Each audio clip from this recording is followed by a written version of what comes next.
édition de la revue de presse sur Cam News 24 et ITFM Radio depuis Garoua. Mesdames et messieurs, c'est la revue de presse qui s'installe. Et comme toujours, Ghislain Kogan est à la manœuvre. Ghislain. Challenge Hebdo à la une, Paul Biya jusqu'à la gare, Marois s'enflamme. À l'occasion de l'arrivée du ministre de la Santé publique et celui des Finances, ce mouvement a une fois de plus prouvé sa capacité exceptionnelle à mobiliser les foules. Page 2 de Challenge Hebdo. Transfusion sanguine, le Cameroun enregistre un déficit de 400 000 poches de sang. Révélation faite par le Comité national de gestion de transfusion sanguine, page 7. Après la mise à l'écart de son candidat, le MAIDEM réorganise ses forces face au régime en place. Dans un communiqué, le parti d'Anissé Canet déclare que le rendez-vous de 2025 n'est pas annulé. Page 4 de Challenge Hebdo. Fédération camerounaise de football, Samuel Eto'o défie Mollet Kombi, maintient les élections alors que sa tutelle exige la suspension du processus électoral, c'est-à-dire à la page 11 de Challenge Hebdo. Le tri-hebdomadaire d'Ikalo pré-campagne électorale, Bello Bouba entre en scène. Le président national de l'UNDP mobilise une marée humaine à Ngaoundéré pour démontrer son ancrage politique dans le septentrion, c'est-à-dire à la page 4 du tri-hebdomadaire d'Ikalo. Majorité présidentielle, le G20 accueille triomphalement un ancien adversaire de Paul Biya, page 3. Année scolaire 2025-2026, Nalova Lyonga demande à ses collaborateurs de prendre des initiatives positives, page 6 du tri-hebdomadaire d'Ikalo. Pénétrante de Douala, que valent les mesures d'urgence prescrites par Nganou Djoubessi, point d'interrogation, page 5 pour plus de précision. Le quotidien L'économie, notation, le risque politique reste élevé au Cameroun. Selon l'agence Moody's Ratings, le pays demeure dans une situation de vulnérabilité malgré les signes de résilience économique, page 3 du quotidien L'économie. Cameroun, 31,8 milliards de francs CFA de la BDEAC pour accompagner le secteur privé. Page 4. Industrie brassicole, le Cameroun a produit 9,3 millions d'hectolitres de bière en 2024, c'est-à-dire à la page 6 du quotidien L'économie. Info matin, prime qualité cacao de Mbameki Melaleki empoche 342 millions de francs CFA, page 2 et 3. L'info à chaud à la une suite à l'interdiction de la tenue du meeting de l'UNDP à Meganga, Bello Bouba Moulinex le Minat à la page 3 de ce journal. Le mouvement est en marche. Camto annonce que le Cameroun sera libéré, page 12 du journal L'Info à chaud. Le quotidien Émergence à la une, Cameroun, où est passé Paul Biya? Grosse interrogation, esquisse de réponse à la page 5. Présidentielle, Akeremouna dévoile les grandes lignes de son projet. PME, les journées nationales lancées, nous dit le quotidien Émergence. Présidentielle 2025, le collectif d'intellectuels patriotes lance l'appel de l'histoire. Le jour, l'appel de l'histoire. La troisième tribune du collectif d'intellectuels patriotes SIPACAM, page 4. La nouvelle expression tension politique, Bello Bouba met Atangandji en garde.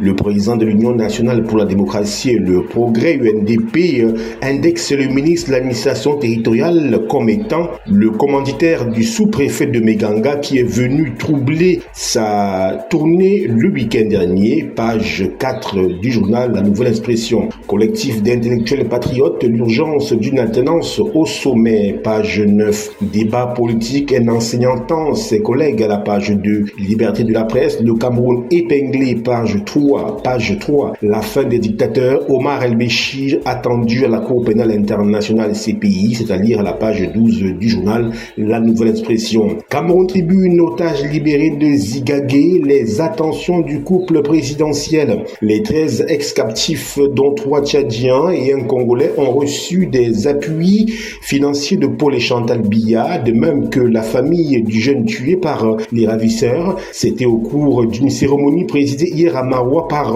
le gouverneur Midia Bakari, page 3 pour plus de détails. Disponibilité des manuels scolaires, l'essentiel est là. À quelques jours de la rentrée scolaire, certains parents et élèves commencent déjà à faire les achats de livres au programme en attendant que tous les rayons soient ravitaillés. Des ouvrages, notamment ceux imprimés à l'étranger, manquent encore. Lire la suite de la série sur la rentrée scolaire, page 18 du quotidien bilingue à capitaux publics Cameroun Tribune. Mutation axe nord-sud de le triomphe de Marois. En visite de travail dans la capitale de l'extrême nord, le ministre des Finances Lupaul Motazi, en compagnie du ministre de la Santé publique Manaouda Malachi, a été accueilli par une foule massive et enthousiaste.